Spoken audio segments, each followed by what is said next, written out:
Hello, and welcome back to Humanity First. We have more stories to cover today. Honestly, the pace of new news in this field is so rapid that we could probably have daily episodes and we would never run out of material. But I wanted to talk today about a event that was recently televised and that takes us to something that we have discussed before, which is the development of general purpose robots. So this was for the Lunar New Year. CCTV, which is like the Chinese national broadcaster, they broadcast every year a show, a very popular show that involves its entertainment, essentially, a display that ushers in the New Year festival in celebration of Lunar New Year, and it's watched by by hundreds of millions of people in China and also across the world. And this year, that show drew a lot of attention because it involved a bunch of performances that involved humanoid robots. There's one particular performance that is unbelievable, where these robots were essentially had choreographed dances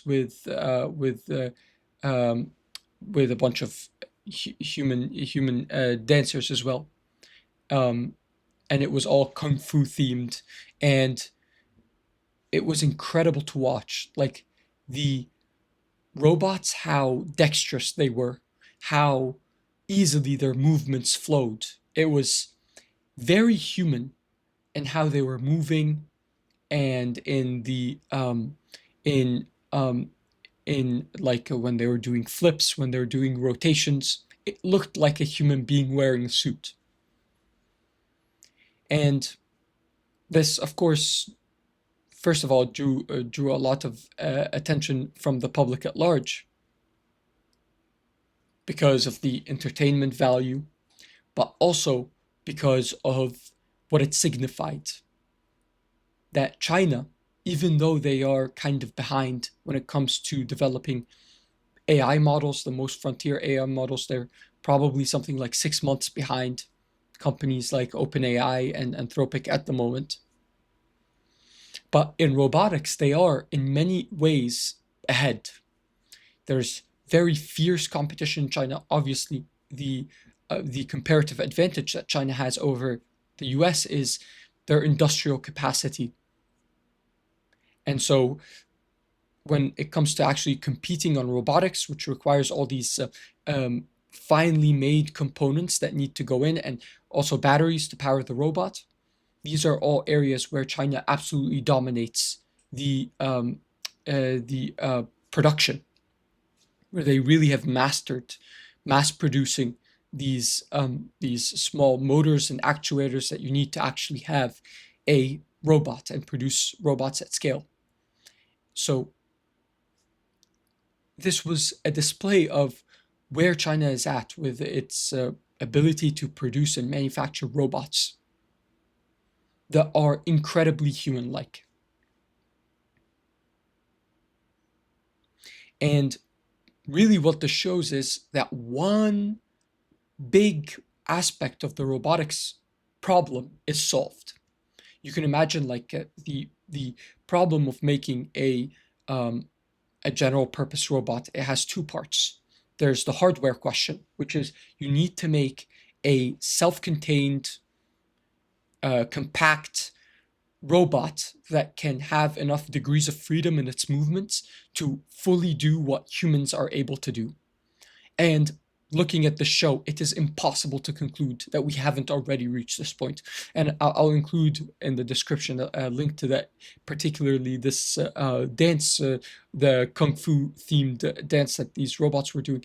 But it's absolutely incredible to watch how gracefully the robots move. And if you watch that, you know that we've already passed that point. Already robots have the movements, have the hardware side is down. And And it's incredible to like compare those to even the Boston Dynamics robots, those older videos that shows their humanoid robot moving around. And of course, back then you used to need to have this, the robots were so loud because they had to have like this giant uh, power source on their back. um, and even though the movements from Boston Dynamics were getting there, you could already see like it was human-like. Still, it was like relatively clumsy compared to these robots that were on display in the stands that were just like incredibly human-like. Their actions were so unbelievably precise. So this is one aspect of the problem, and this has actually been solved now. People out there can make these robots, both in China and also in the US, can make these robots that are able to essentially match humans one for one. There's really not much that the human can do the human can do that a robot can't, with the exception of one thing, one area where there's still actually like a little bit of a lag, and that is precise hand control. So like grasping objects and like manipulating things with their hands and their fingers. This is still like one area probably where robots still lag behind on the hardware side. That might require some additional work, but I think even that is like solvable in theory. But in terms of general body movements, all the other movements of a robot, its upper body, its lower body, walking, running, that this has already been, this is a solved problem now. And the other side is the model side. So you need to make a model that is essentially self-driving for the robot. That is able to have the robot now solve all these real-world tasks autonomously. And if you are able to come up with this model and use it with a robot that is able to mimic exactly like human movements, then you have your general purpose robot. The robot that can do everything that a human can do in the physical world. And I want to make 2 points. First, I want to talk about why this is important. And we've talked about this before. And you can already see in like the video and stuff, in that video of the performance, that in the comments, all the comments are actually overwhelmingly, they're shock, and the comments are actually negative. And everyone is worried about what this means, that you have these robots and they're able to mimic human movements so gracefully, so effortlessly. And it's interesting because obviously the fear takes 2 forms. Either they're afraid that China has these robots. Of course, they see the military implications of having robots that can mimic human actions. I mean, it's obvious from that point, like how that can be weaponized. But what is actually even more the more common angle of worry is people are worried for humanity at large from having these machines, and they're foreseeing the future that, like this is like we're on the path towards Terminator. And I think they are very right to be worried. And I would say that the Terminator ending is definitely possible, where like these robots can directly harm humans. But what is even more dangerous, the real crux of the problem, what makes robotics like and the development of general purpose robots like a real danger to humanity, is actually something slightly different than that. It's the fact that once you have general purpose robots, then you close the loop for the self-sufficiency of machines. that you can imagine you have a you have a very powerful model that is like that this model is far more powerful than the models that we have today. And of course, the brains of the model, the central node of the model, is running off of this massive data center, where you have all this all these computers are all very densely packed in this massive warehouse, this data center, drawing all this power to itself, generating all this heat that needs to be cooled off. You have this as like the brain essentially of the model. And before you have general robots, then at the very least, you need humans in the loop, maintaining the data centers, maybe expanding, building new data centers, powering the models, maintaining the power stations that feed power into the data center. But once you have general purpose robots, you can replace those humans as well. And those robots can be running on hardware that allows them to either run an instance of this larger model that is running in the data center, so they can run an instance of that on their own hardware, and in effect be controlled directly by coordinate with the larger model that's running in the data center. So you have now the ability to have a fully sufficient, like fully self-contained and self-sufficient machine ecosystem. The machines power the power stations.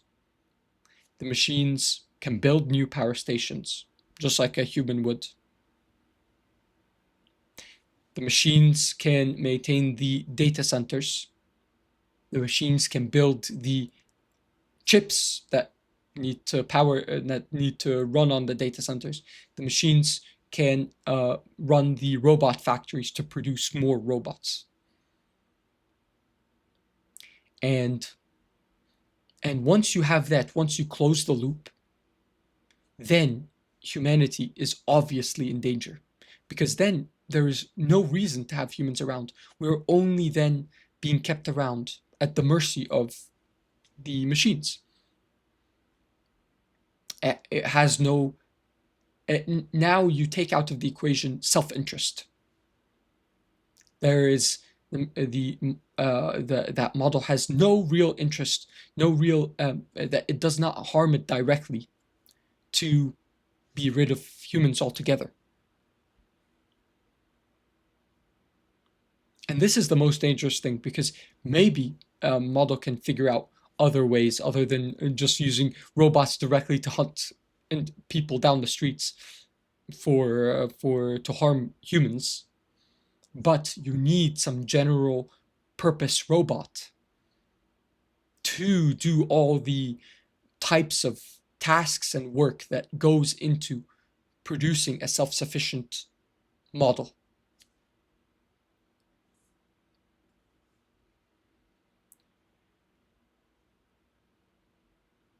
So that's the first thing that I wanted to say. And then the second thing is that how close we are to that world. Because we have solved the hardware problem. The software problem of, the model that's going to run on this hardware, we know the techniques to solve this problem. To come up with a model to allow a robot to act in the world autonomously is really not that much fundamentally different from solving the problem of self-driving, which we have done using deep learning, and having a model that can automate how a robot is moving and acting this can be solved in the same exact way. So what I'm saying is that the blocker here is just data. It's just like you need to gather data. It takes time to be able to, you need to send tens of millions or hundreds of millions of robots into the world and have all of that video input and audio input and take all of that in and then train on that to get to better and better autonomous robot control, to get better and better algorithms for this. But there's no large technological breakthrough that is required. The current techniques that we have are already sufficient to solve this problem.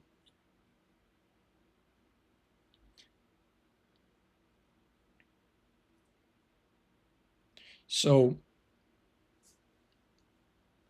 it really is not a question of if this will happen, but it's purely now a question of when.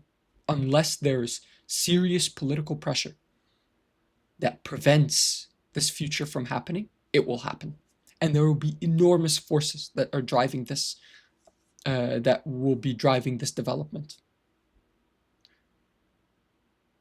I mean, set aside the obvious business applications that you can essentially bring your the vision would be that you can bring your labor costs down to almost zero if you're just using these dexterous robots. At least that's the vision into the future. And I mean, this is what drove also all these model companies, like the private companies that are producing the models. Why are they valued so highly? Is because they are replacements for human labor. And so they're fundamentally useful for businesses. They see the potential in them. Because you can run them and do what humans would do faster, better, and with pennies on the dollar. That's why these companies like OpenAI and Anthropic are so valuable and are increasing value, because the closer they get to achieving that, to matching human abilities on all domains, the more and more people realize, the more and more the closer they're getting to realizing that vision of essentially getting rid of labor costs for white-collar jobs. And the same kind of financial pressures are operating also in robotics. But I imagine that for robotics, even more than for for large language models, you're also going to have the national security dimension as well is going to play a very big role, because the application is so straightforward. And this transformation is already happening in Ukraine. Year on year, the battlefield is being transformed. First you had drones, and now you have a whole drone-centered ecosystem that's evolving. That is dominating the form of warfare that is taking place in Ukraine. And increasingly you're beginning to have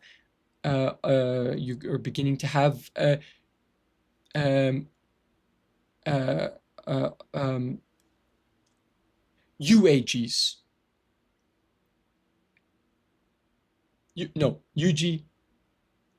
UGVs, unmanned ground vehicles, that are also being operated in Ukraine more and more. So there's already that application so straightforward that you can take autonomous machines that are embodied machines and use them for warfare.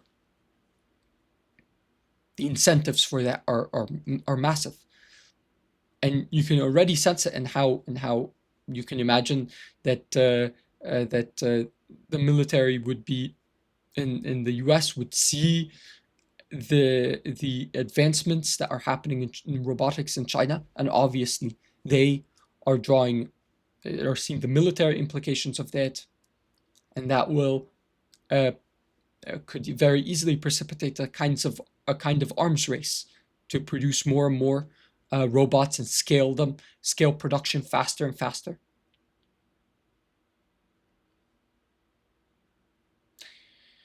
So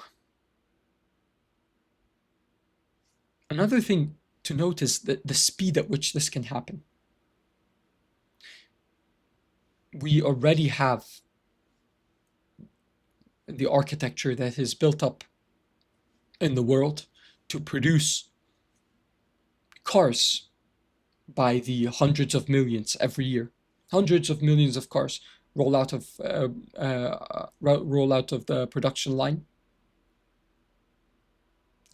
And the problem of producing a robot, the components are perhaps different, but it's not fundamentally harder than producing a vehicle.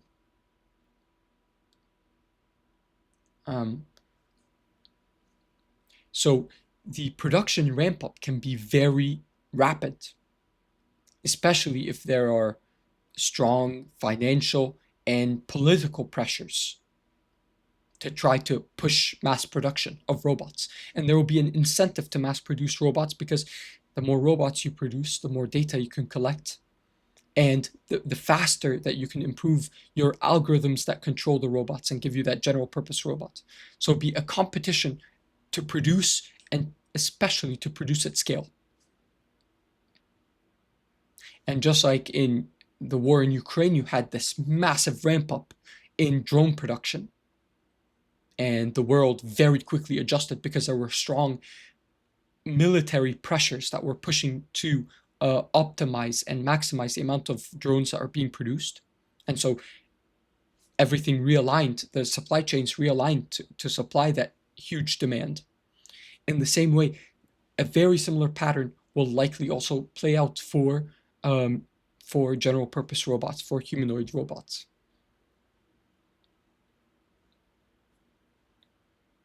So and then these robots are out in the world. Yes, first they're very clumsy. First they can't do much, because probably what they'll try to do is to give them like just the basic, to make them basically useful so that people want to buy them. Probably what these companies will do is they'll produce, maybe a few thousand prototypes and have a few thousand engineers sit with these prototypes and collect as much data and like specialized tasks and try to train these like specialized tasks into the robots so that they're at least somewhat capable in some very narrow domains so that people will buy them. And they'll also use simulation. So you can use a simulated world and have robots take actions in the simulated world and then map that out into the physical world and try to get that matching. And if your simulation environment, if you do it well enough, you could actually get some non-negligible benefit from that for your actual robot. And then you have robots that have some basic abilities, and then you mass produce it at subsidized prices. So it'd be 10,000, 15,000 if you can pull it off for one of these robots. And at first, when you mass produce them, send out a million, then a million 1 year, and then you scale up and you do 10 million the next year.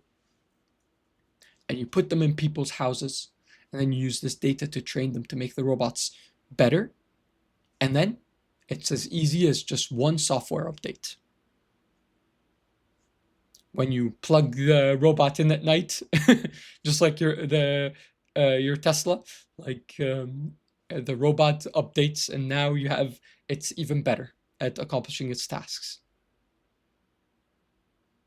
And this is the world that we have ahead of us.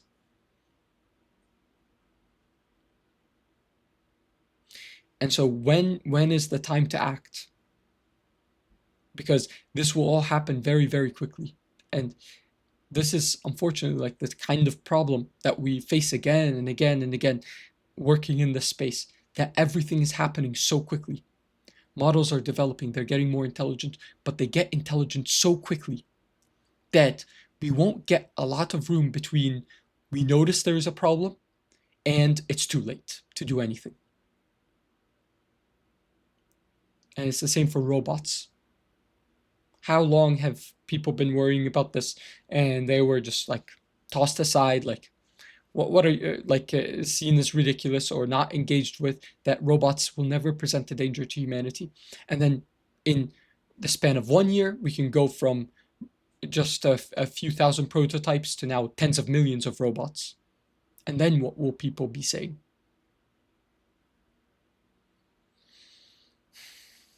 And then probably once you're at that point, then you'll, of course, people like me will be screaming and yelling and saying this is very dangerous, and then they'll say, oh, too late. These robots are already integrated into society. Uh, they're already indispensable for industry or whatever, and it's too late to turn back now.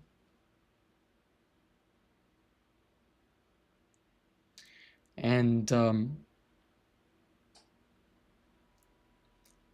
yeah, so that's just the story of what we're dealing with. But that pattern will have to be broken if humanity is to survive this.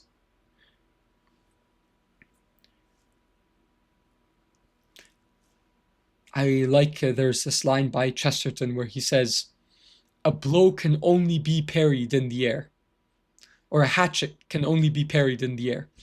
In his context, he was actually talking about eugenics. So he was saying that at the time there were like in his time, this was like, I think it was after the First World War, so early 1900s. There was this movement of eugenics where people were advocating that essentially you could breed desirable qualities into people by having essentially selective breeding. And he was saying that a lot of people, when he would talk about this, would tell him, oh, but eugenics isn't a live issue. But he was saying that the time to fight against this is before it becomes a problem, is before you have some eugenic policy that is being pushed by the state. And it's the same exact issue now. The time to fight against this is now, before you have mass production.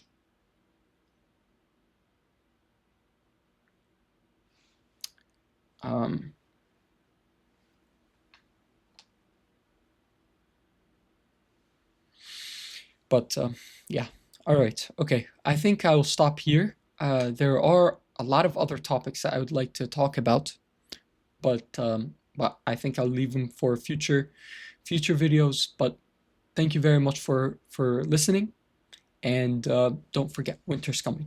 Okay, bye.